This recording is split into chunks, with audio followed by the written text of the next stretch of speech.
Welcome to Cosmic Comics, Games and Collectibles, your zen of geekism. We carry comics old and new, magazines, toys, games like Pokemon, Magic, D&D. Want Godzilla, Ultraman, Star Trek, Ninja Turtles, Funko Pops? You'll find it all here.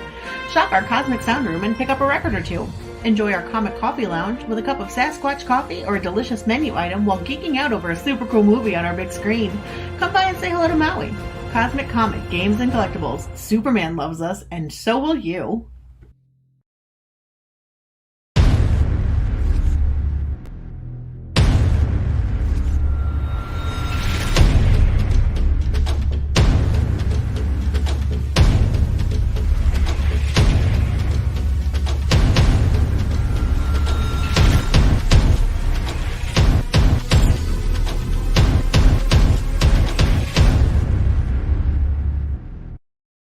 And good evening. It is Sunday night, the night when I plan for nothing on the stream. We will just talk about whatever comes to our mind. It's an open mic night.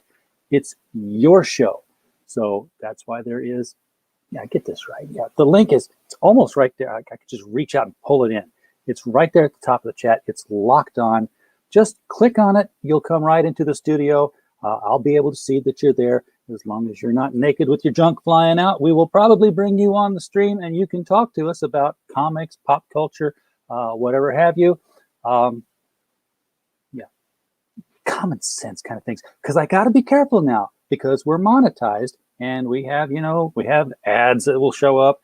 We have, membership. Yes, and because I'm not a creator and we don't have, baseball cards or trading cards or whatever you have to be a membership, we have set just one little limit.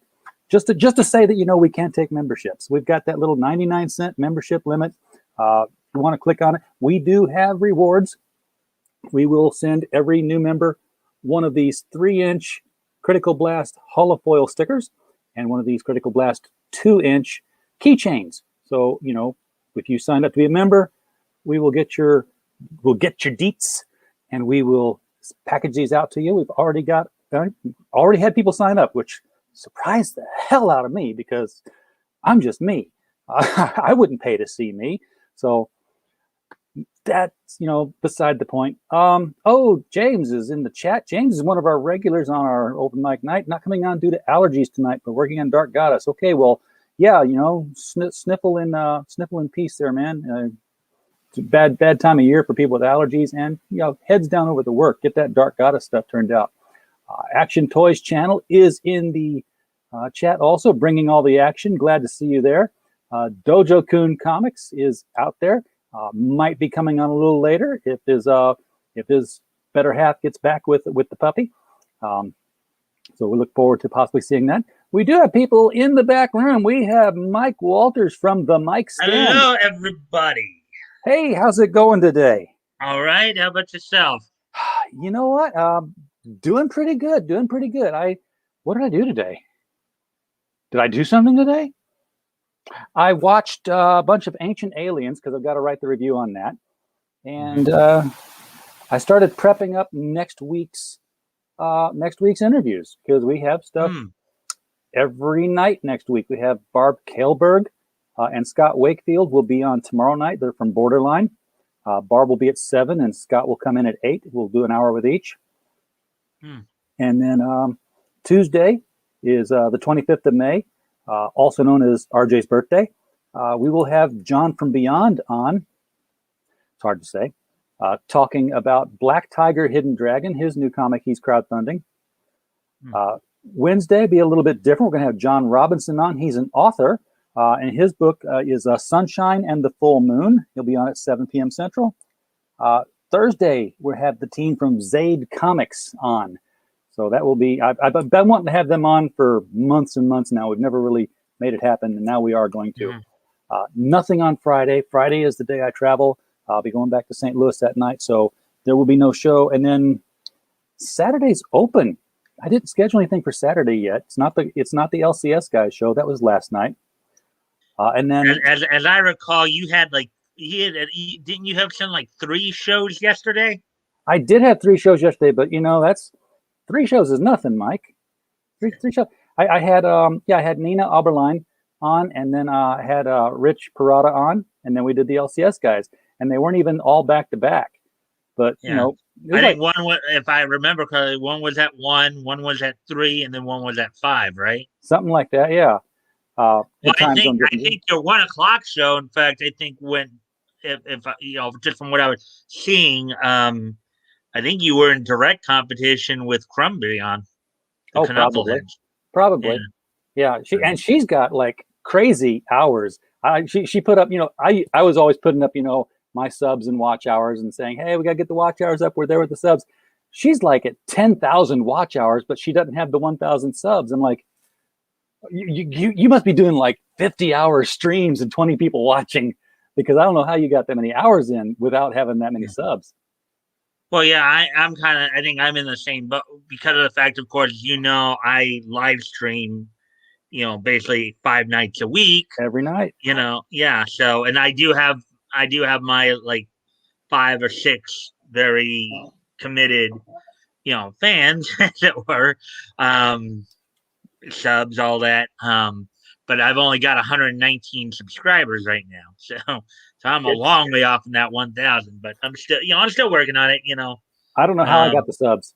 They just came. The sub fairy dropped them off under my pillow or something. Well, I subbed in part because of my kind of gateway into you through your interview with Mr. Hawk, because Yeah. I didn't even know anything about you until I get a message from Action Toys Channel. Hey, you got a props over here, and then so that's when I checked you out, and the story from there. From there, it's the rest is history. And next Sunday we'll probably have an open mic night. It'll probably be short, because and by short I mean cutting it in an hour. Because at 8:00, I will be hopping over to CromCon, and I will be hosting an hour there. 8:00 Central, that'd be 9:00 Eastern time, in case Pops is watching and getting worried I got the wrong time. Yeah. 6:00 Pacific. So yeah, you were saying that would be like an hour. Yeah, absolutely. Remember, I'm on the West Coast. I'm in sunny Southern California. So okay. Yeah. And we are here in sunny Southern California. We will be having a bit of a heat wave. Today was 77, then we'll be in the 80s and 90s for the next few days here. So, first time I went to California, I was going to spend the week there for some corporate training.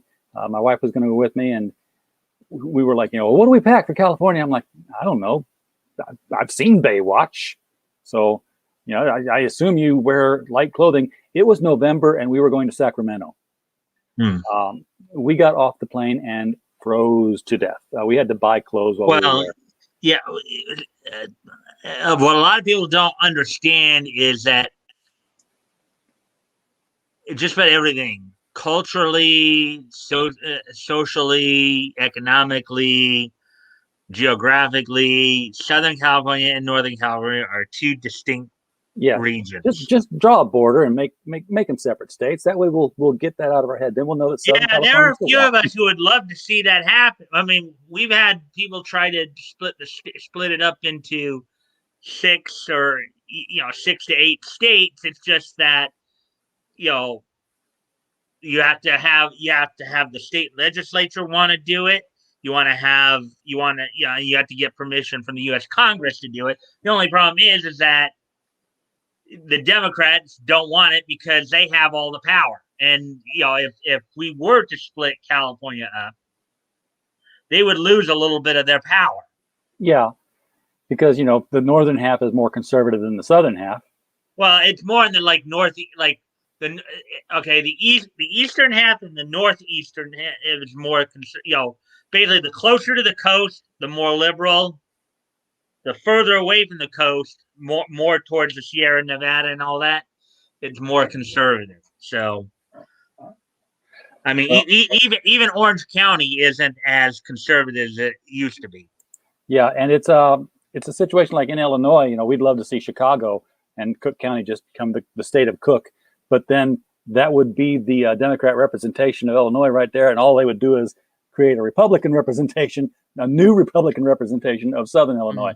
So Right. if it Well, doesn't, I think a similar thing is happening in Georgia too, because one of the guys from the political side of it that I follow, Red Eagle Politics, does some good analysis. You should probably try to check him out. He was talking about how because of a population explosion in the Fulton County area where Atlanta is, yeah, basically they're exploding so fast. That's part of the reason why they turned blue this time with their senators. You know, because basically in essence Atlanta's taken over the whole state pretty much now. yeah. Um, Yeah, the so population centers went out. I mean, guaranteed, if Illinois was like solid blue from top to bottom, they would be happy to split that into two, into northern and southern Illinois, because that would just double their senators for their area.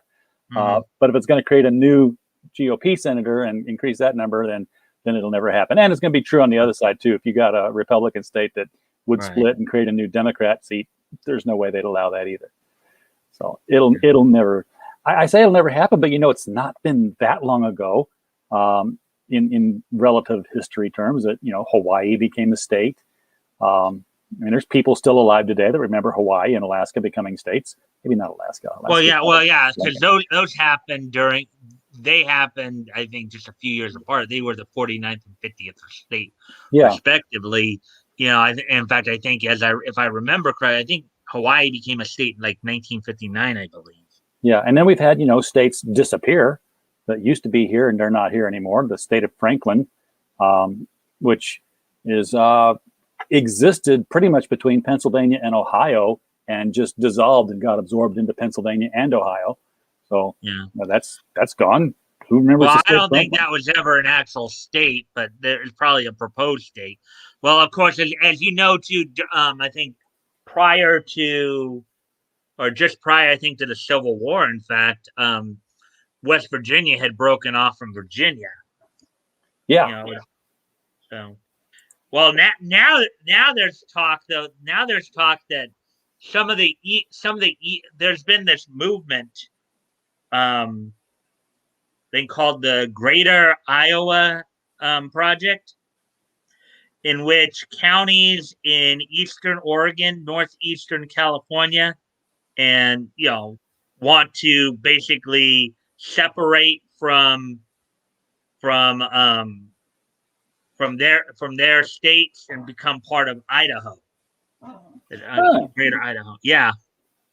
That's interesting. In I fact, heard that one. yeah, and in fact, I think there are a number of counties in eastern Oregon where it is solidly red there. They had actually voted on a resolution saying they did want to separate Oregon to become part of. Now the thing is, they have, in order for that to happen, it's a bit of a process. They have to first off get the approval of the Oregon state legislature, which is controlled by Democrats, by liberal Democrats. Then, if they do get that approval, then they have to get congressional approval. Any alteration to the map, to the United States map. Oh, it's a big deal. Yeah, you need congressional approval. And it has nothing to do with are the people better off. It's all going to be about, do I as a representative lose power? So that the problem with the swamp. I mean, the swamp has been attacking the Constitution for a long time. Hard leftists have been attacking. Now, what is this you're pulling up here? Oh, this is one of the covers to John from Beyond's Black Tiger Hidden Black Dragon Hidden Tiger. I got it mixed up. Black Tiger Hidden Dragon. And I make the thumbnails up for these things, and I was just kind of working with this one. So I thought I'd throw it up here for a little demo of what I do. That's a nice looking young lady there. That's Greg Bell, or not Greg Bell, Greg Horn. Wait a minute. That's a guy? That's the art is a guy. Yes, the artist is a guy. I'm talking about the girl in the picture there. Yeah, he drew the girl. So I don't know Okay. what her name is, but I'm just Okay. You showing kind the of threw process me I off used. there a sec. I'm going, what? This is the process I use to make a full YouTube thumbnail, and I'm not sure which one I like better yet. I take a sliver of the thing, add it to the back to the side, and then I drag it out fully. So I get something like that. I mean, So I've got, it's kind of interesting how we started our conversation tonight, because you're known more for giving the blast to pop culture, and yet we're already getting into politics there. hey, why not? We'll talk about anything. I was talking UFOs earlier this week, last Monday. Yeah, I saw that. That was that's always a lot of fun. It's like I said, I was watching several episodes of Ancient Aliens in a row today to write the review on that one. I think gosh, what is my to-do list? It's over here. I've got to keep a to-do list to keep me on track of what I've got to get done. Okay, so there's the Ancient Aliens review I've got to do. I've got the Amazon info for that. Super 8 was re-released on Blu-ray. I've watched that. I've got to check that out. That's basically Stand By Me meets E.T. Meets Cloverfield, rather. Pixie, which wasn't horrible. There's an Italian crime drama-ish with very light humor in it. And then I got these things I still got to watch. I got the steel case version of 12 Monkeys. And I've not seen the original 12 Monkeys, so that'll be new to me. It's just and then I've got this, what is this, 2 movies in this one? Django. Not Django Unchained, but the original spaghetti western Django. And it's these Arrow videos, a lot of them, Stu Moran will review these mostly for us, but they really package a lot of crap into their stuff. And by crap, I mean cool stuff. Like this Django. It comes with this fold-out poster. Oh, you don't like that one? Use that one instead. And I can't demonstrate it on the Steelbook or on this slipcase one here, but what they also do is they'll always include a really thick book on the making of any of their movies that they're reproducing in Blu-ray. That's also something that's really cool. But then the standard Blu-rays they put out, you can open up the Blu-ray case, and I'll demonstrate it with this Mission Impossible one here. You can open it up like that, and then pull the plastic out and slide this out, and there'll be another version of the cover here. So if you don't like the one cover, they'll have an alternate cover, and you can pull it out and slide it in, and have it sit on your cabinet looking the way you want it to look. Which they're the only ones I've ever seen do that. And of course, RJ, what we were talking about earlier, it's hitting. If you look at your YouTube screen, it's hitting us now. I know we have more than 2 people watching us in here. Hey, I'm pretty confident. I'm hoping that's the case. Yeah. So what's new in comics? What your show is kind of the wrong show to ask what's new in comics, because you're looking back at what's really, really old. Yeah, Monday to Thursday we do look over like the up to date like news items as well. It's Friday that we focus on nostalgia, where we look back at comics history, and yes, on Friday we're kind of working our way through October of 1937. Batgoat and I are doing that. This past Friday, we were focusing on, well, at the time they were known as Ultim Publications, but what they eventually became known as was Censure Comics. Okay. I was looking at the 10th, we were looking over the 10th issue of Funny Picture Stories. So, for those of you who don't know, comic books go all the way back to the early 30s. Okay. And every Friday I've been doing kind of just a breakdown of what's going on in the world of comics. I'll give a little intro and then I'll read some selections to kind of show you how they were like putting stories together and all that. So last Friday, of course, we were focusing in on the company that would eventually become known as Centaur. Now, due to not doing this earlier, one of the things I started off with is I did a little intro in terms of giving at least a little history of Centaur up to that point. Centaur started out as the Comics Magazine Company in 1936, with Comics Magazine #1 coming out, I believe it was in May of 36, with part one of a Dr. Occult story, which was actually being featured in DC at the time, known then as Nicholson Publications. But due to what a lot of people believe was for trademark purposes, they couldn't use the name Dr. Occult. They instead used Dr. Mystic. Excuse me one quick moment. I'll be right back, RJ. Just got to go off camera for a moment. All right. Well, I'm sitting here going through my subscriptions, and I know I am subscribed to the mic stand, and I'm sitting here wondering why I can't find the mic stand in my list so that I could, you know what? I just found one of your videos.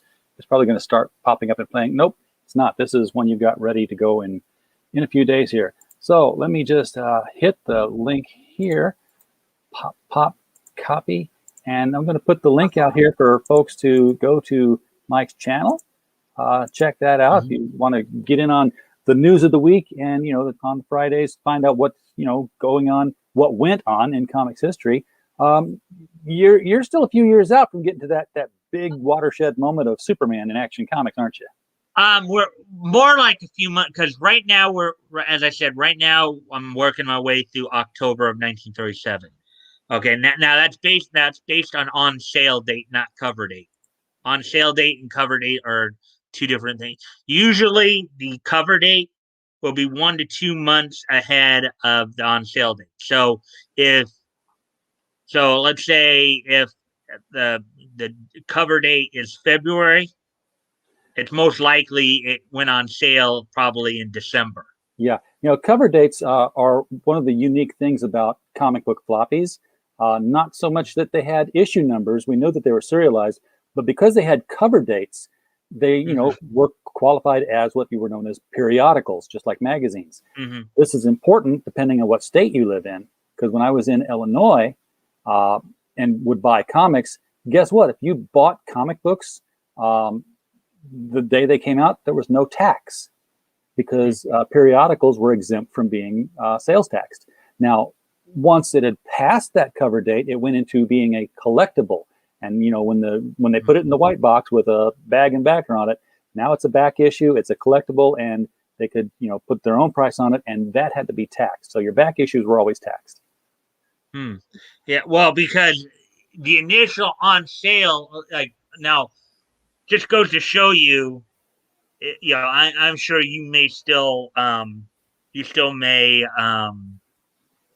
don't know if you buy comics now or whatever, but back in those days, and for a long time throughout the 30s, 40s, and 50s, comics were like a dime. Yeah. Comics were a dime back all then. In color for a dime. Yeah. And as of October of 1937, there were 7 companies publishing 16 books. Huge market. Yeah. So, like Centaur, the one I was mentioning to you before, they started out as Comics Magazine Company in 1936, and then in 1937 they decided to kind of change their name to Ultim. Like early on, they had one of the first masked vigilantes in comics with the clock. But due to financial reasons, they ended up selling the clock to Quality Comics, which started up in September of 1937. I wonder if anybody's doing the clock today, because surely he is public domain, obviously. I believe so, yeah. That'd be a fun hero to do. Had you ever read any of the clock stories before? I have not. I just like the name. Oh yeah, he was an interesting one. I know. Batgoat finds him interesting. Calls him Mr. Napkin. His mask is looks like a clock, but um, yeah, the clock was written by George Brenner. He started out in you know now there's a debate because both of these comics cover date was basically the same cover date. So it's debatable whether or not his first appearance was in Comics Magazine #6 or Funny Picture Stories #1 because they were the same cover date and he was featured in both. So that was a interesting thing. But yeah, the seventh, yeah, there you go. That's Funny Pictures #1 right there. He really does just have a black handkerchief over his face with eye holes cut in it. Mm-hmm. Yeah, that's what Batgoat. Of course, Friday we were going through Funny Pictures #10. Now, by that point, of course, the clock is no longer with that company. But we did read. I read through like 4, action adventure stories, including 2 from I guess a writer author named Frank Frollo, Flood Valve 5 and Jack Strand. And then, of course, went back through and what, like back then, many of the comics were still kind of a mixed anthology where you'd have action adventure and stories and humor stories in them. So go through all that. Well, that was the name of his feature, the clock. What's that from? This is apparently a more modern version. I'm guessing it's very recent because it's got a U.S. cover price of $4.99. The UK price is first, so it's probably a UK book, a UK price of £3.50 from Cult Creation. From Cult, yeah, I think I did. In fact, in doing some research for Senchar, I think I did read something about like the clock being picked up and maybe but yeah, generally speaking, it is considered public domain now. It would have to be, yeah. Written and drawn here by the most unfortunately named comics writing team in all of Great Britain, Short and Danks. So, yeah.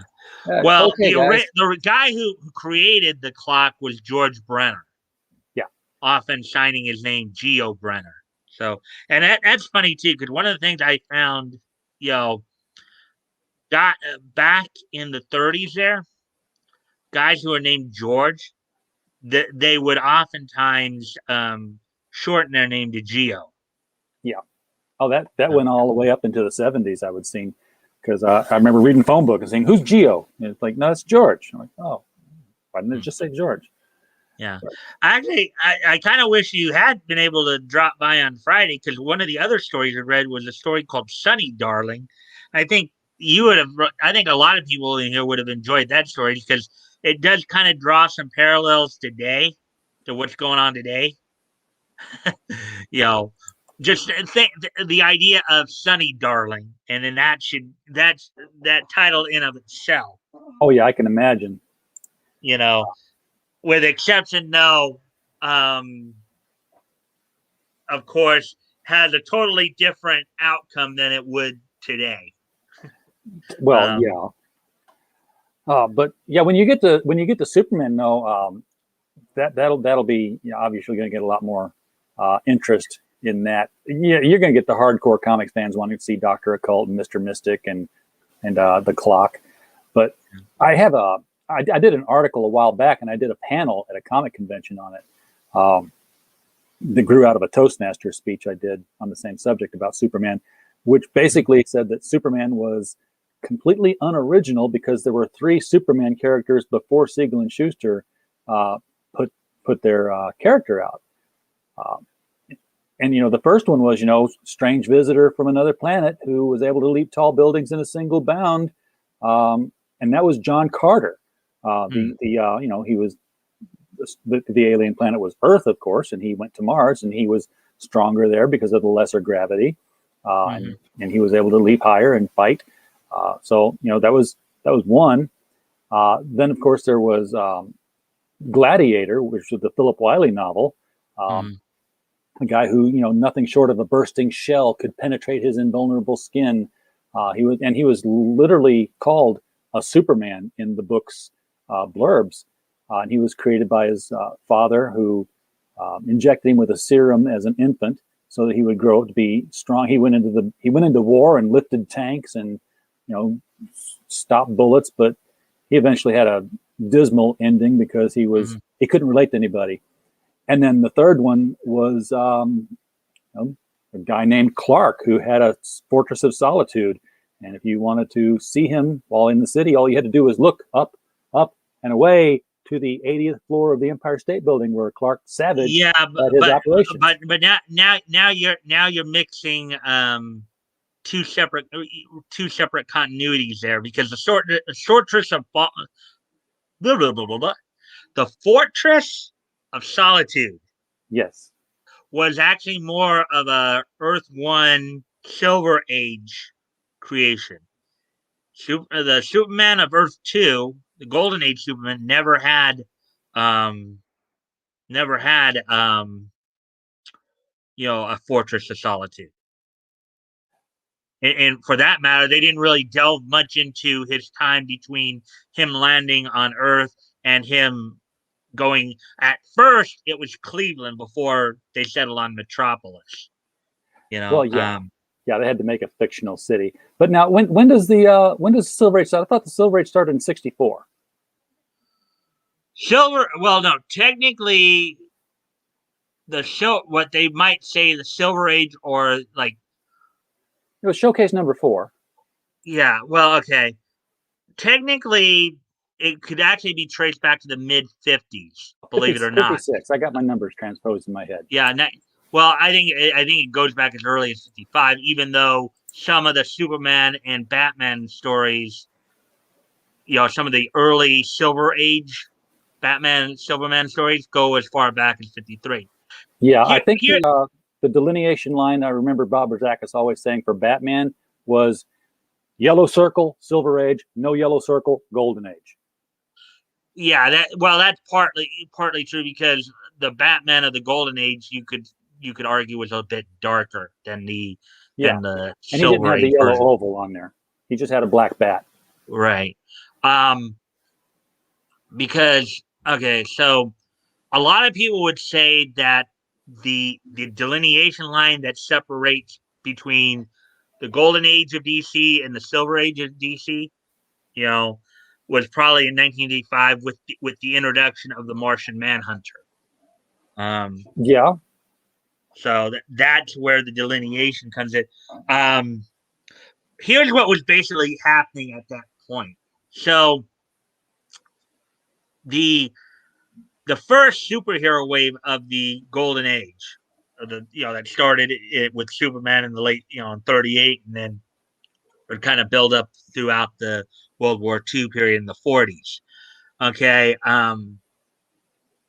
Towards the end of the 40s, many of the heroes there, the Golden Age Flash, Jay Garrick, the Golden Age Green Lantern, Alan Scott, many of the Golden Age heroes, their features, they started losing popularity. Only Superman, well, most of the time, most people talk about just Superman, Batman, and Wonder Woman, even though Green Arrow and Aquaman also had Golden Age counterparts that lasted throughout the 50s too.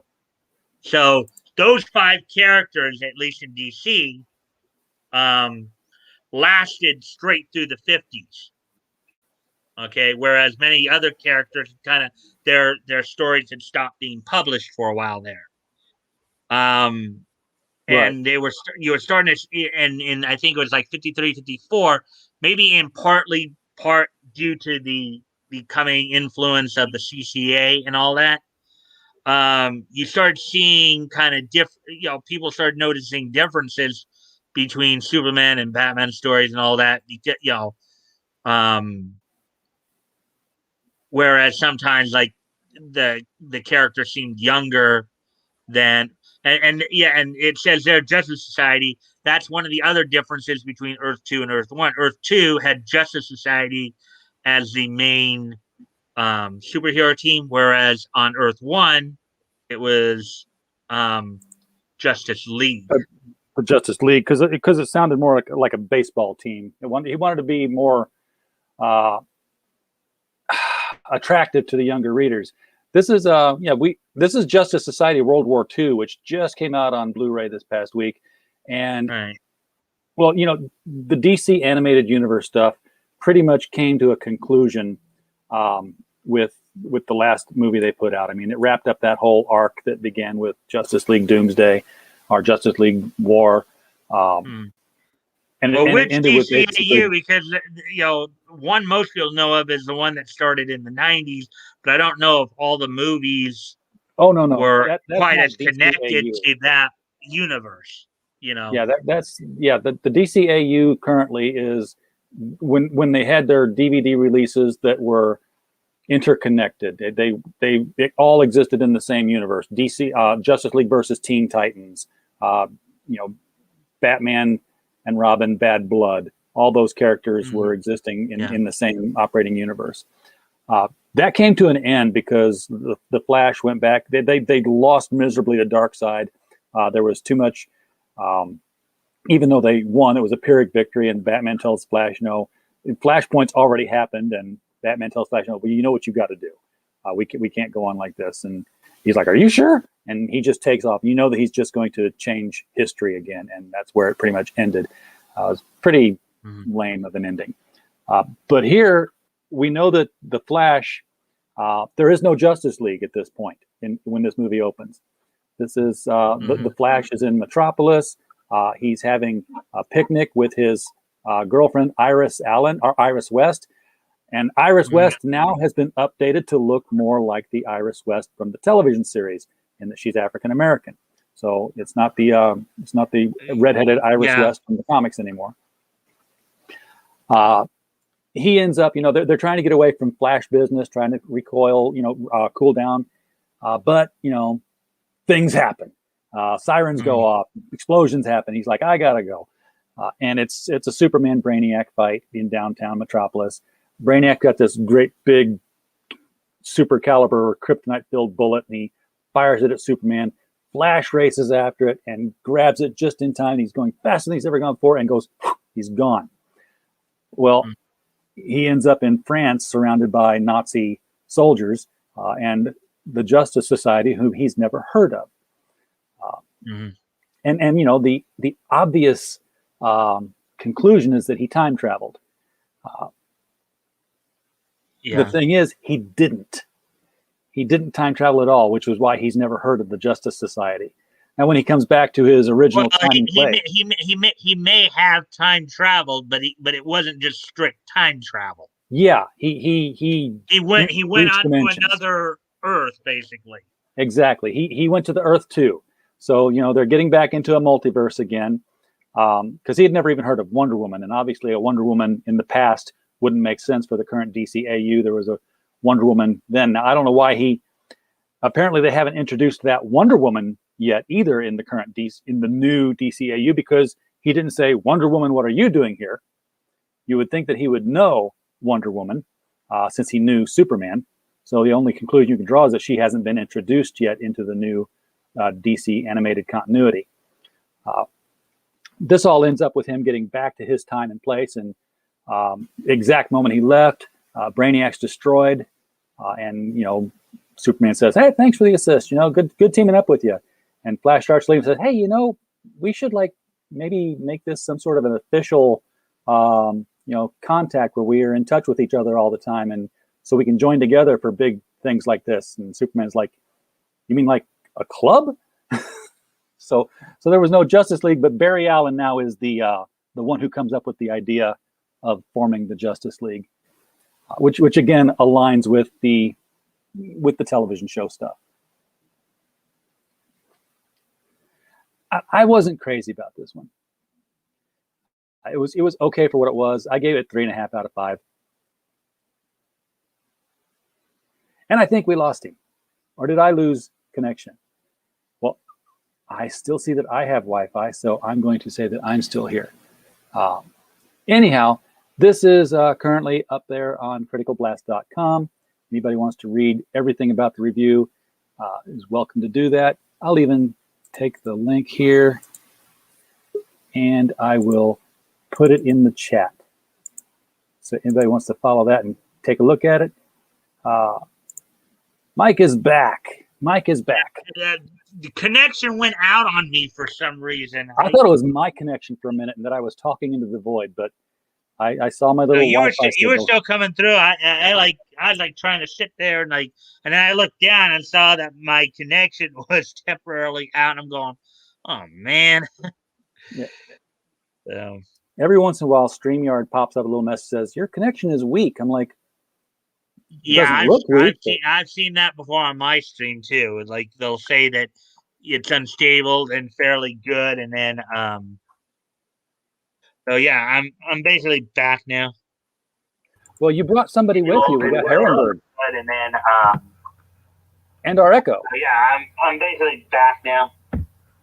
Well, you brought somebody with you. We got Herrenberg. This is called time travel. Hello, Herrenberg. Hey, can you hear me, RJ? I can hear you now. Yes. No more echo? Good. Yeah, I'm sorry. I had the YouTube channel on for a second and I muted it.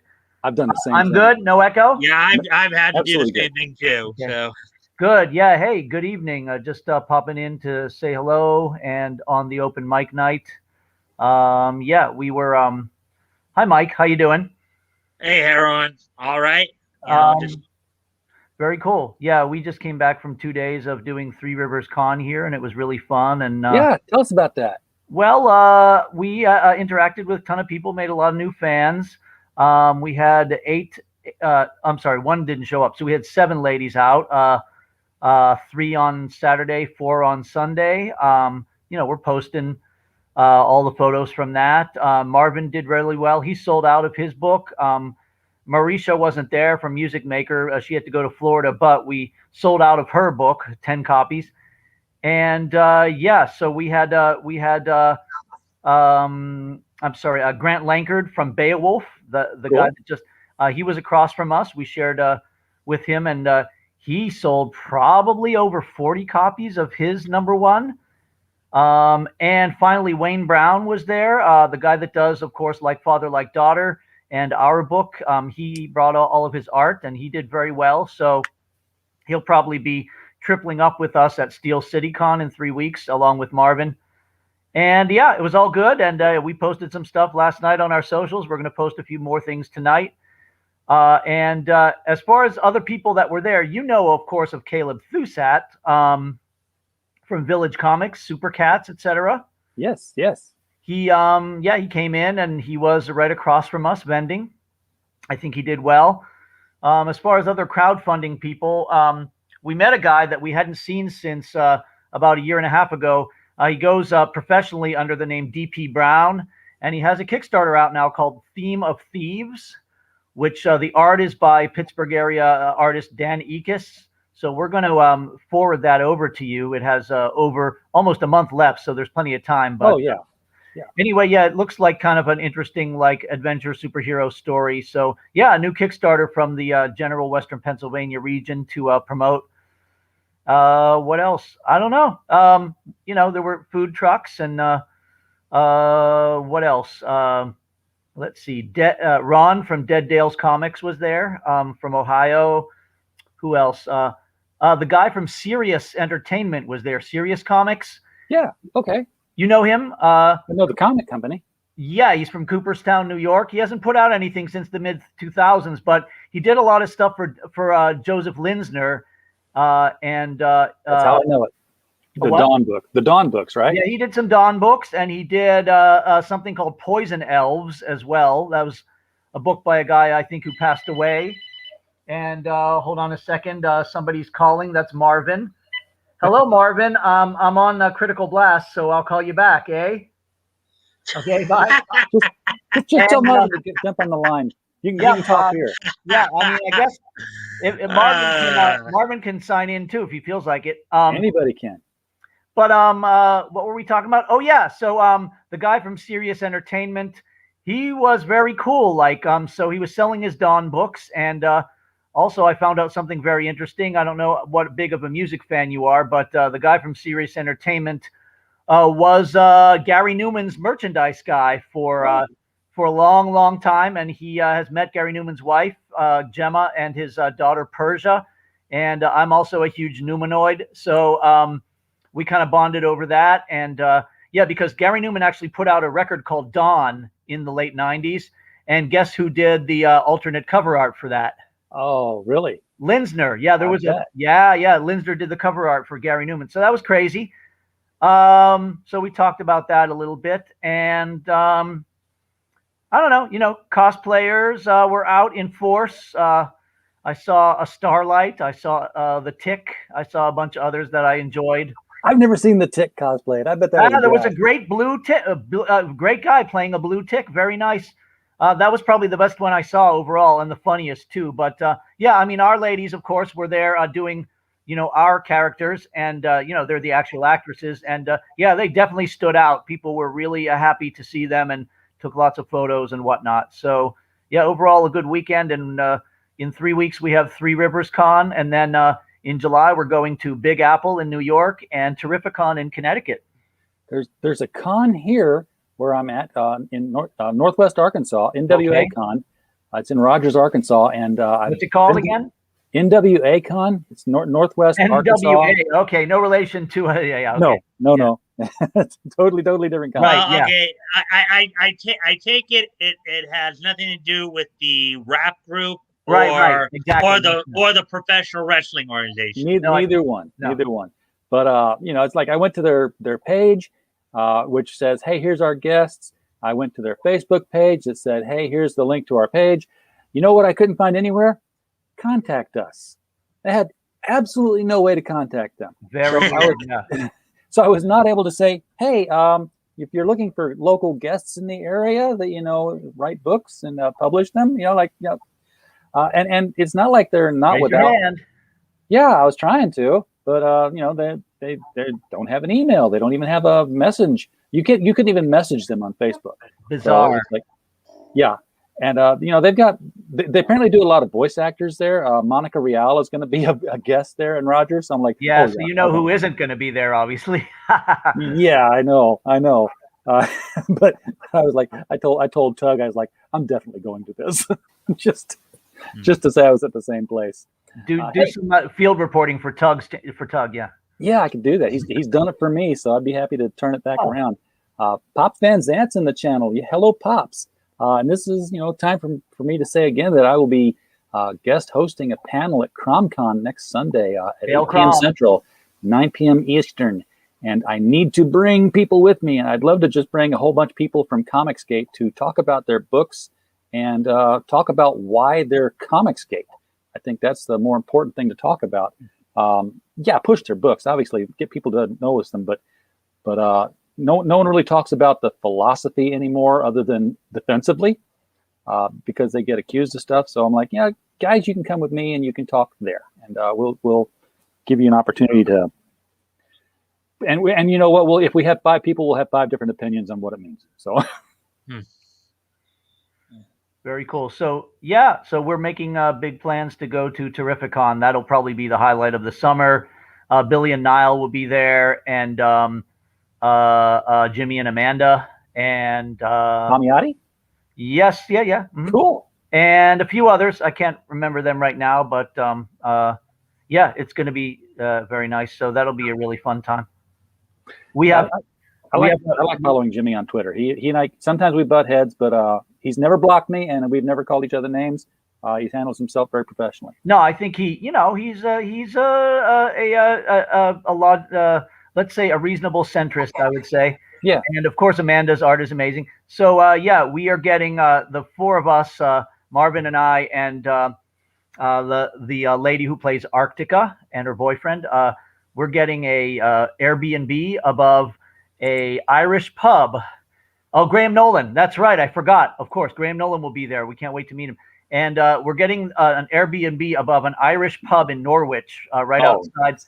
And so we're going to try to bring the party away from the hotel bar to a real Irish pub, see if people fucking follow us. But I hear that Niall knows where it is, so maybe that'll help. Wait a sec. Harold, did you just say people FUC King following us? No. It sounded like you did. I'm going, what? No, he's going to see if he could get people to follow them from the hotel bar to the Irish bar. We're gonna try to get people to follow us off the hotel, because it's the Mohegan Sun, the casino and stuff. People will be all about but we're gonna try to see if we can get some of them to follow us to the Irish bar, nearby in the nearest town. I know Niall Scala knows where it is, so maybe he can convince some of the Pop XP denizens to follow us. Or anyway, we'll see. It should be fun nonetheless. So you're going to do any? If Niles is going to be there, I bet there'll probably be some live streaming from the con. I hope so. Yeah, that'll be fun. That would be really fun. That's what I would like to do with the NWA con. I would love to live stream from there. That'd be really cool. And talk with some of the. What I used to do at our con. I would go up to people and say, "Hey, when do you got time to do an interview? We'll do it live." When is the NWA con? How much time do you have to figure all this out? It's in August, I want to say. Oh, you got time then. NWAComicCon.com. I'll put the link in the chat if anybody's in the area and wants to attend.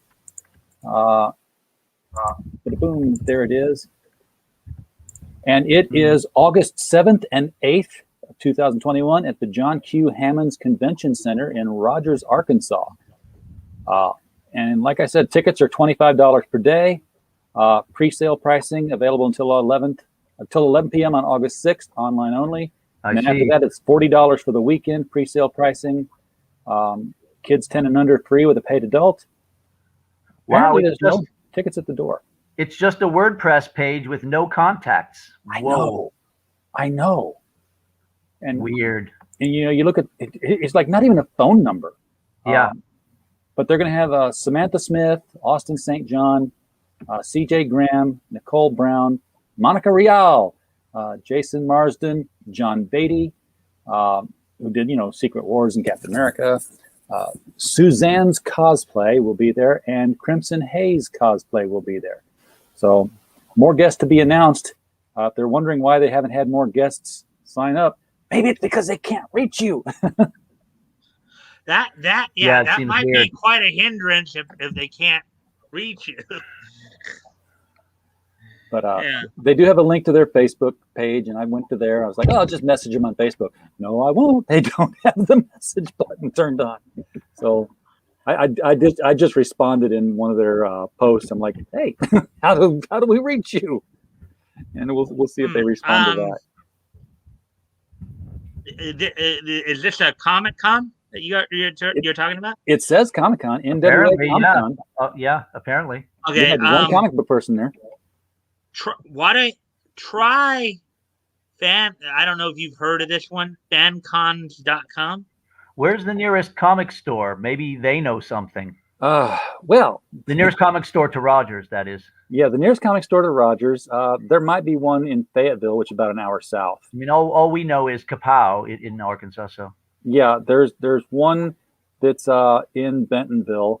I've been there a couple of times. They have a small corner dedicated to new comics and a great variety of dollar bins, but they are largely a used record store.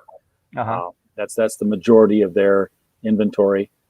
Just the back half of the shop is comics and stuff. Right. But yeah, there's no specifically a comic book store within an hour's drive of where I'm at. Well, so maybe, I was going to say if there's a nearby store, maybe they know something, but maybe not. Yeah, it's slim pickings. The big comic stores were in Little Rock, and those were Michael Tierney's, and he's closed those as last year. So, and how is Kapow doing? I have no idea. I've never been to Kapow. I don't even know where Kapow is. Oh, well, we have books there. I know that. Well, then they're at least a good comic book store. Yes. They're in Sherwood, Arkansas. Okay, so that's like about 100 miles south of me. They're in Sherwood. Yeah, it's not. Yeah. Yeah. I could get driving directions there, but I bet it's at least a good hour to an hour and a half south of here, which, I had considered because there's a convention in Conway, Arkansas called Comic Conway. Mm-hmm. And they are one of the minis that, I've tried to get to year before and, got closed down for COVID and like, okay, well, maybe next time. I'll try them both. It depends on, what weekend they fall and whether I can get the time off and all that good stuff and whether I can get, my supplies together and everything. Cause I had bought a table there last time. I had to say, nope, can't do it now. Well, thanks, RJ. I'm going to. It's been an exhausting 2 days, and I do have to call Marvin back. So I'm going to hit the hay. But we have film shoots on the 30th and the 6th, and then the following weekend we're going to be for 3 days at Steel City Con in the Monroeville. I guess right down the street from where they filmed Dawn of the Dead. The Monroeville Mall. All right. Well, congratulations on getting back into the con business, man. It's going to be it's got to be a fun time. So keep us updated on what you're where you're going to be and what you're going to do there, and we'll talk at you next time you're here. Thanks. Have a good one. And nice thank to see you for Mike. everything you do in the chat, man. I appreciate the way that you handled the and I know you asked a question in chat. I did look that over. You were asking about Batman, whether or not I don't remember because I haven't read as many of the stories yet. I've read more synopses than anything else. But I think there might have been a possibility that Batman might have used a gun. Yeah, the Red Finger Batman had a gun. The Golden Age Batman killed, and Silver Age Batman didn't. I think that was one of the distinctions. Yeah. Besides the yellow circle, that is. Yeah. Yes. Yeah. Well, there's a number of distinctions amongst many of the characters that have parallels amongst you. Like Superman, for example, while he had full flight on Earth 1, Earth 2, it was more he could leap. He just leaped from place to place. Right. Yeah, I heard about that. Yeah. And Bob Rozakis explained that as by saying that he could always fly and didn't know that he could. And he didn't discover that he could until he leaped over a building, saw something somewhere else, and changed direction in mid-leap and said, oh. And violated the laws of physics. Yes. All right. Hey, good night, guys. See you, Herwenberg. Thank you. Bye-bye. Yeah, I got another little interesting tidbit, because I know you got more onto like Superman and stuff like that.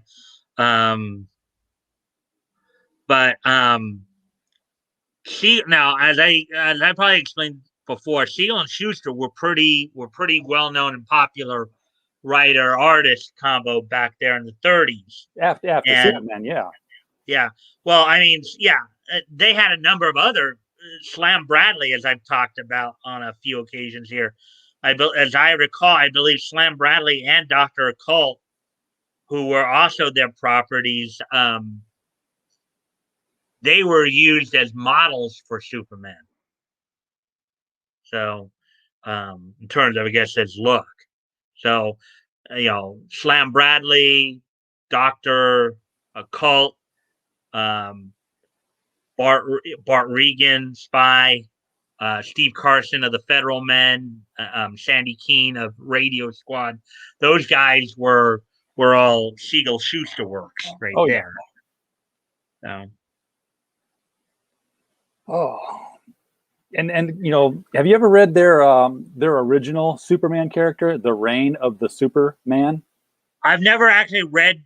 Originally, from what I understand, it was originally put into the news strips. It was in the newspaper strips. Yeah, it wasn't in the comic. I didn't read the strip itself, but I did hear about originally the Superman they had created was originally supposed to be evil as opposed to good.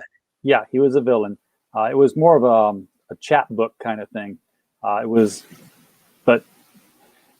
It didn't sell. It was they had to re-image the character, and when he made his debut in Action Comics #1, cover date June 1938, on sale date May 3rd, 1938. They reimagined him a little bit, but still, he wasn't perceived as being all sunshine and flowers, as it were, because I've looked at the synopsis and I did read that story a little bit before. More the synopsis than anything else. And let's just say he didn't exactly, he did some things that people would probably be shocked at. Oh While he yeah, well didn't he would. necessarily kill anybody, he still, let's say, put the fear of God into the bad guys. Yeah, well, first Superman, he busts into the governor's mansion, knocks out a guard, takes the governor by the scruff of his nightshirt, and flies him to the, basically takes him to rushes him to the prison because. Have you actually read? You've actually read it, or Oh have yeah, you read?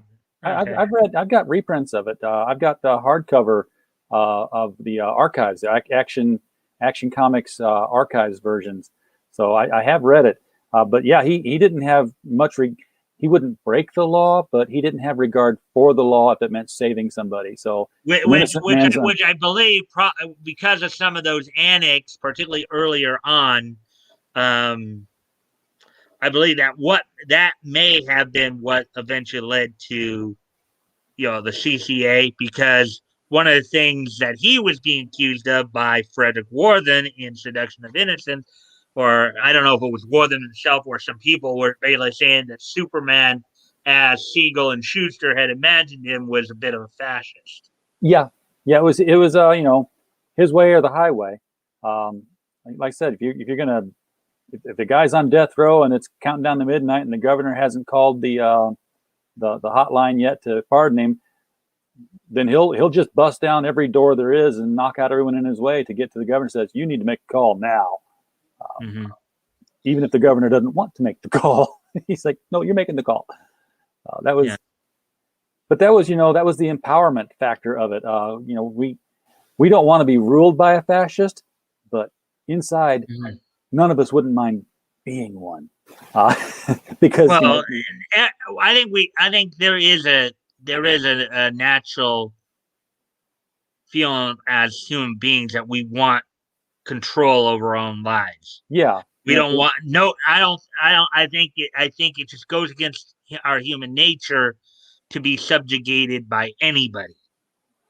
yeah. If you're sitting there, feeling powerless about the way your life is going, and the way that the world around you seems to operate without your consent, then sitting down and reading a book like the Golden Age Superman, you throw yourself in him. It's like, yeah, if I were him, I would just, if nothing could hurt me, if it's like the H.G. Wells' Invisible Man, if no one could see me, I'd get away with whatever I want. I mean, you have to be careful because even because there are some stories that even I had to I covered that, now one of them I was trying to make a point, which I did make my point with the guys. You are going to run into certain terms that would not be accepted today. Oh, well, yeah, there was a war going on. Well, no, I'm even talking about in the 30s. I'm not even talking about, we're not even in our historic, remember, we're in October 1937. Okay. World War II hadn't even started in Europe yet. It would still be a couple more years until it started even in Europe. Okay. We're kind of slowly moving towards the idea of superhero, even though in a lot of David McKay publications at the time, which was David McKay Publications was the company that was publishing the comic books that were featuring the King Feature Syndicate characters. So that's like Popeye, Flash Gordon, Mandrake the Magician. Yeah. Now, granted, I think, let's see, I think the Clock is considered the first mass vigilante. Okay. Dr. Occult is considered, I guess, the first mystery man of the time period. Now, Mystery Man, as I recall, is basically what they used to call the costume vigilant, even though technically Dr. Occult, all he did, he just simply wore what most detectives wore. But I think the thing that made him a Mystery Man was the fact that his cases involved the supernatural. Yeah.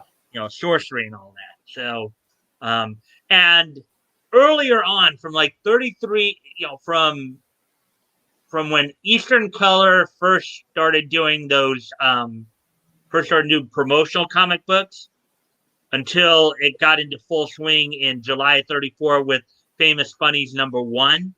And then into the first maybe year or two,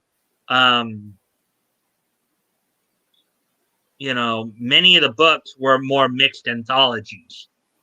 They weren't like, you'd have like starting out a lot of times you'd have you'd have like 30 features in a book or very a lot of early stuff on. to read. Yeah, but a lot of them were, and a lot of the more action adventure stuff, they weren't superheroes yet, but you'd have a mix of like, you'd have like the secret agent type stuff, like with Sandra of the Secret Service. You'd have a lot of G-Men stories. You'd have some westerns. You'd have some, sci-fi. Now, earlier on, of course, a lot of the comics were collections of reprints, of newspaper reprints. As I told you earlier, as of October of 37, you had seven companies publishing 16 books. Senchar was publishing the most books at the time. They were publishing 4 monthly books at the time. Now, mind you, even though all the books at the time were classified as monthly, there were times they would miss, due in part to, of course, the financial situation at the time. Malcolm Wheeler Nicholson was one who was having some financial issues, which eventually he ended up basically giving. Technically he had DC pretty much stolen from him by the printer guy, Broadfield, I believe was his name. I think Senchar went through some money issues. That's what led to, they started out as Comics Magazine and then Ultim and then eventually Senchar. But you had, as I said, seven companies publishing 16 books. Senchar was publishing the most books with 4, with Funny Pages, Funny Picture Stories, Star Comics, and Star Picture Stories. Followed basically right behind them, DC, Dell, and David McKay with 3 books each. DC had More Fun and More Fun Comics and New Adventure Comics under Nicholson Publishing, and then Detective Comics was under Detective Comics Incorporated. Right.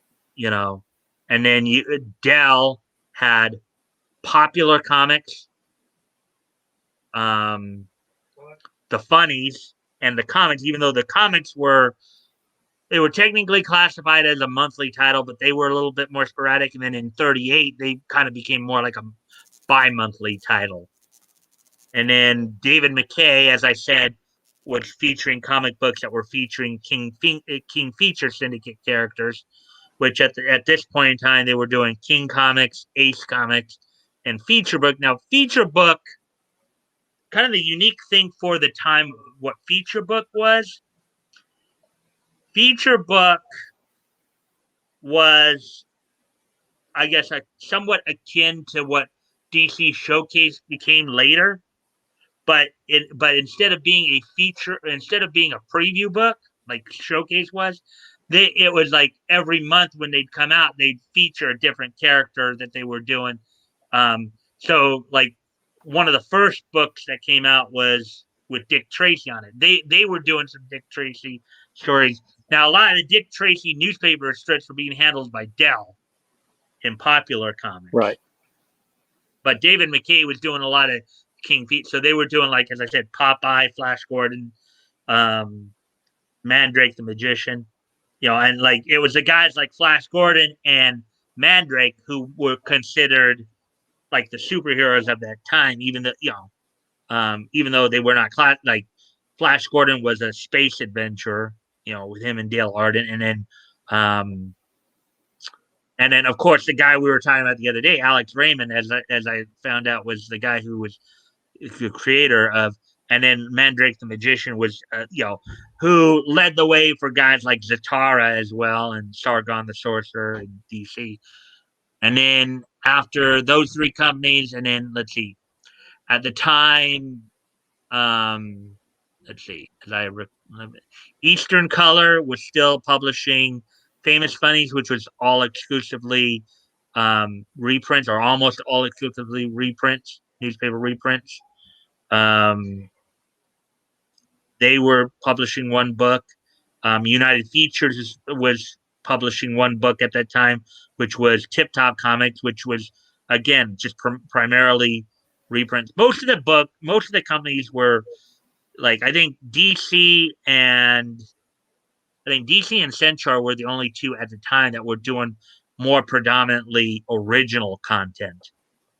Everybody else was still primarily doing reprints, and then like some reprint, like there was a set of reprints, like a set of features, like Joe Palooka, Dixie Dugan, who started out in Famous Funnies with Eastern Color, but then ended up going over to Quality Comics. They got bought out by Busy Arnold, who started up Quality Comics in September of 37. And Quality is important because the Quality universe is where DC picked up a number of characters, including Plastic Man, Blackhawks, and the group that would eventually become the Freedom Fighters. Now, here's something else I just recently found out, looking up Quality a little bit. So, now, there are two universes as part of the DC multiverse that feature Quality Comics characters. Okay? The Quality universe features as they were originally produced. In other words, some of the comics I'm talking about right now with feature funnies, a lot of the Golden Age stuff that you read about, that's part of the Quality universe. Those characters, after they got bought up by DC, were initially placed on Earth 2, and then migrated to Earth X, where a number of them formed the Freedom Fighters, led by Earth X, where the Nazis had won World War II. Right. So that stuff's pretty interesting. Like, one of the other things, and I don't know if I've mentioned this to you before. One of my other goals of doing this historical comics retrospect. Now I know you probably grew up reading comics, right? Oh, a few of them, yeah. Yeah. Well, what would you say was your favorite comic universe growing up? Oh, DC. It was DC. DC? Okay. Now as an adult, I've thought about this too, but have you ever thought about what it might be like if you could venture into the DCU and hang out there? No. I haven't really thought about that. You never really thought, like if Axis came along, it never crossed your mind that possibility of one day you're walking down the street and all of a sudden Axis shows up right in front of you with a portal open. Hey, RJ, which comic universe you want to go to and have the opportunity? You never thought about that? No, because civilians don't do well in either of those universes. I mean, you can always put your own little twist on it, but basically, I've thought about that. I've thought about that idea. Well, if you are going to move to another universe, wouldn't it behoove you to learn everything you could about that universe? I would think, sure. You want to know how to survive in it, right? Or if let's say you wanted to engage them in social content with developing relation, want to learn everything you possibly could. And that's one of the other things I try to especially as we read through some of these stories too, is like whatever universe you identify with or you most enjoy, whether that's DC, Marvel, Archie, Dell, Gold Key, Dark Horse, whatever universe you identify with, by the time I'm done with this, and I still haven't decided if I'm to stop at 2011 or 2016 yet. Of course, that's still a long way to go. We're still in 1937, but at least it gives me some content for quite a while. Absolutely, you got plenty of content to delve into. No, my question was always, to the point of, if science fiction is always the precursor to social change, because everything happened in science fiction first, and then we did it. Men to the moon, Star Trek communicators, that kind of thing. When do we get our first Tony Stark? When do we get our first guy in a cape and a mask who just decides to go out and beat people up? Well, I don't know if you remember Crisis on Infinite Earths. Granted, I haven't read. I've read a little bit about it, but I don't have as much the detail. I never got to that. I have as of yet really to get to that point. But as I understand it, one of the Earths was very close to ours. They did have like a small, very like maybe 2 or 3 superheroes. I think it was called Earth Prime. It was the one where Superboy / Superman Prime came from. Right. And he's the one who became the main antagonist, I think, during Infinite Crisis, if I understand it. Because him and the Golden Age, all those who got kind of stuck in that the Supermen who got stuck in that pocket universe, as well Alexander Luthor of Earth 3 and went nuts. But he did get redeemed finally in one of the multiverse, one of the dark multiverse titles they put out. Yeah, there was a Superboy came from Earth Prime, which was supposed to be our Earth, and there was also Ultra, who appeared in some Justice League titles, Ultraa, and he big guy with long blonde hair, and he had come over, migrated from Australia, I believe, on Earth Prime. Yeah. But I'm just sitting here wondering, when we're going to find actual people trying to be superheroes and pulling it off. I mean, invent tech that allows them to do something unique, or just be physically competent enough to pull off these feats. And there is. Well, okay. Here's something. It's kind of funny because when we're talking about in terms of the DCU, right, and the multiverses, and particularly some of the differences between Earth 2 and Earth 1, the Golden Age Earth versus Silver Age Earth. Okay, like there was more magic. There were more magic-based superheroes during the Golden Age. Dr. Fate, Spectre, sure, Sargon the Sorcerer, and even in other, kind of like Fawcett. Fawcett had Ibis the Invincible. Because you didn't have to explain magic. Magic was just magic. But you start talking science, and someone's going to say, "Hey, electricity doesn't really work that way," or. Yeah. But you had more magic heroes on Earth 2 than you did on Earth 1, so. There is a group called the Real Life Superhero Project. And I have heard of them. They do dress up. They do go out into their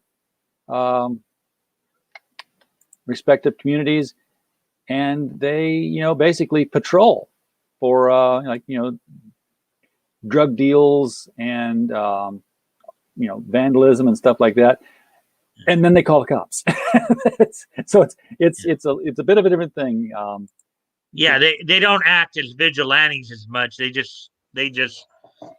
But actually, and that's kind of funny how you talk about that, because one of the things, I don't know if you remember reading some of these, but sidekicks are always a thing in getting kids involved in stuff was always a thing in comics, right? Oh yeah. And even in the going back to the golden age, even before Robin was introduced, you'd had some situation like one of the characters I was telling you about, Steve Carson, right, of the Federal Men feature.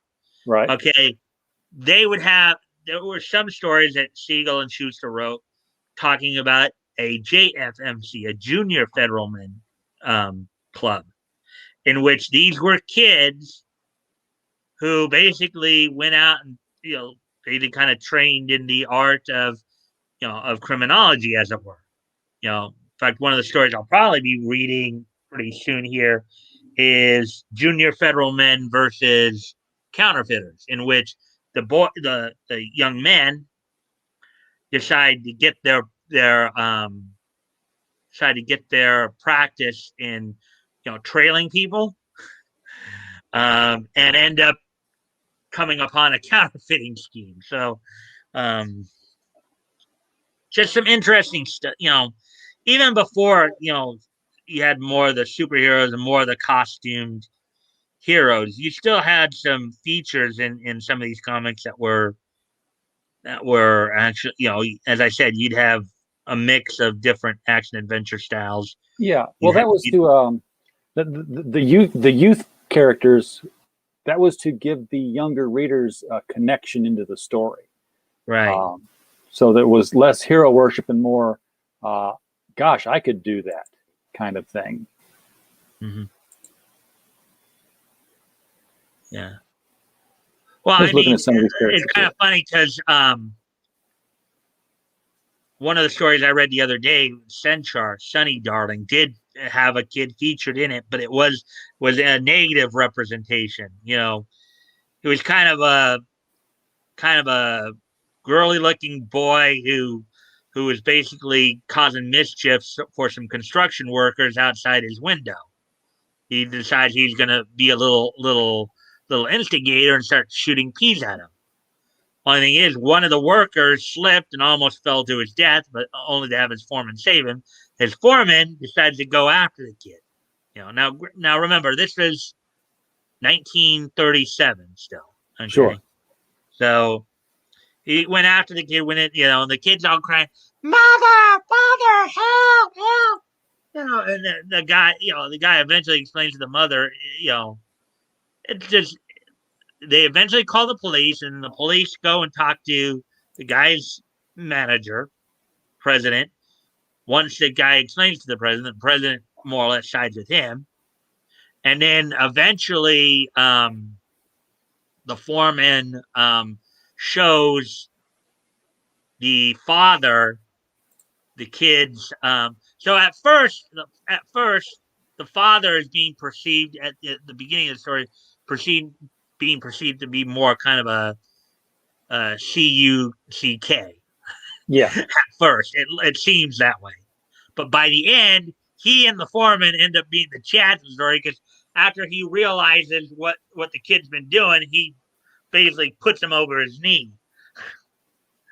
But that was a pretty fun story, just seeing some of the parallels we see in terms of the attitudes that we see today with some of these SJWs who probably need to be taken to the woodshed.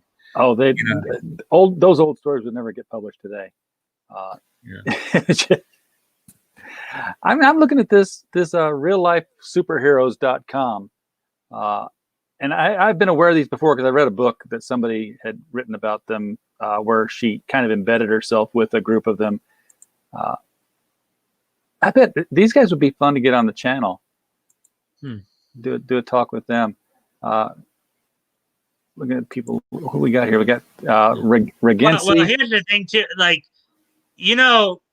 Part of it too is that the reason, of course, you don't have superheroes, because the whole idea of having a natural superhero, in DC they call it being a metahuman. In Marvel they call it mutancy. Having somebody who has an actual power, superpower, that's still kind of fanciful. It's like you don't really see a lot of people trying to create some of the accidents that caused people in the comics to have superhero powers, right? You don't see people trying to actually have a lightning bolt hit him. No. Well, none of these people. These are the mystery men. That was the classifications that it used to be for some of these. You know, if you had a power, you were a superhero. If you were a guy in a costume like the Crimson Avenger or even Batman, Sandman, then you were a mystery man. Right. And that's what these guys pretty much are. They're mystery men. They have no super abilities, but that's not what I meant to click on. I wanted to click on to learn more about Civitron here, because he's got this great looking plastic man look to him. There's no place like home, and for Civitron, there's no better place to begin the ongoing task of making a difference in his community and beyond.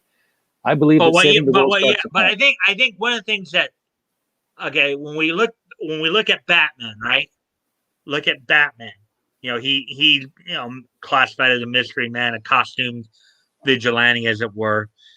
You know, one of the things that and that's something that I don't know how these guys would fare as well.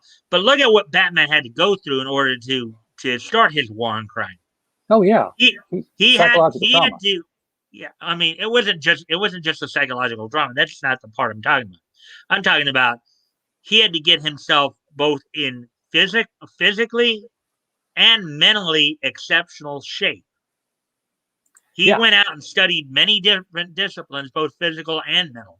But it's not impossible. It's not impossible, but it would take a lifetime to do, though. You know, and you obviously would have to have some natural inclinations towards that too. I mean, look at the number of different things that Batman had to try to study on his own, including criminology, chemistry, forensic psychology, forensics, the law, legal jurisprudence. Many different forms of martial arts, mechanics, obviously more in like the Silver Age on, computer technology. Look at how many disciplines he had. To be a superhero, you not only have to be a jack of all trades, you have to almost be a king of all trades. Well, yeah, but that's to be the Batman. I mean, if you want to go full Batman, that's almost an impossible level. But if you look at something like the Crimson Avenger, he just put on a mask. The Green Hornet, he just put on a mask, and that's all he did. And as you will, if you go back to the Golden Age, well, many heroes have the resources. I mean, look at millionaires. Well, they're not necessarily millionaires, but they're still pretty well to do. I mean, you talk about the Crimson Avenger, Lee Travis. There, he's a publisher. Okay, he's a publisher who dons a costume. Okay, now, Graham, Batman, Bruce Wayne was independently wealthy. Actually, Wesley Dodds was also independently wealthy. Oh, they all were. There wasn't a single one of them that was like not that. all of them. I mean, I don't know. Well, I guess in a way, you could say they were to an extent, but they still had like Carter Hawkman. He was a archaeologist. He's an archaeologist, curator. Let's see, Jay Garrick. Well, both Flashes, I think, were. Well, let's see. Scientist. Jay Garrick was a chemist. Barry Allen was a forensic scientist. Alan Scott of the Golden Age, he was a broadcast engineer. Well, he owned the station. Yeah, he owned the station too. But the Atom, the Golden Age Atom, Al Pratt, did not initially have any. I don't think he actually gained superpowers until his battle with Cyclotron. Initially, he was just a very well-trained athlete. At 5'1", he was trained in boxing by Joe Morgan, who was the same guy who trained Wildcat. He was, but also he was also a college professor as well. So I mean, Dr. Midnight was, of course, an actual physician. Starman, Ted Knight, he was a physicist. So Johnny Thunder was kind of he wasn't actually rich. He kind of bounced from job to job, and there's another magic-based superhero. And that's what made him sort of more of a humor superhero character. He had this Yeah, he was a guy with a genie, and he didn't know what to do with it. Right. Mm-hmm. And there was Ragman. Now, Ragman was a junk dealer's son, so he kind of lived in the slums. His suit was just a bunch of rags that put together. Now, eventually, it became a mystical kind of thing. I kind of lost it there. The suit was holding all the lost souls that had been absorbed into it. I think we're going to reach out to these guys and see if I can't get any of them on the show here. I think it'd be a fun panel discussion to have some real life superheroes on the show and talk about what they're doing. Again, these are just pretty much cosplayers with a mission. A lot of them are doing homeless outreach. In fact, most of them. Actually, what's kind of funny, I know Hero Hay kind of does the same thing. You know who Hero Hay is? Yeah, I know the name. I've seen his show sometimes. He's a YouTuber. Yeah. Yeah. He kind of does the same thing as well. Kind of like goes out and tries to help out homeless in his community as well. So, but I'm figuring this is again like a club precursor. This is like the wannabes in Kick-Ass that just kind of formed together. I'm betting if this exists, then somewhere there's a guy who's not going to join the club, is not going to make his presence known, and is out there doing something that's not being reported because no one knows who's doing it. Right. That would be, I don't know. Maybe it's just wishful thinking. Dig into it. Mike, it's been an hour and a half. It's been a fun discussion, but I'm going to close it down right now.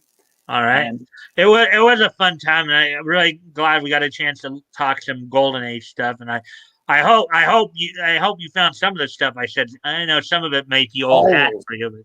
Well, some of it I already knew, yes, but that doesn't mean that the people watching didn't know it. And it's all and whether I know it all or not, it's still fun to talk about the old comics. That's why we are who we are.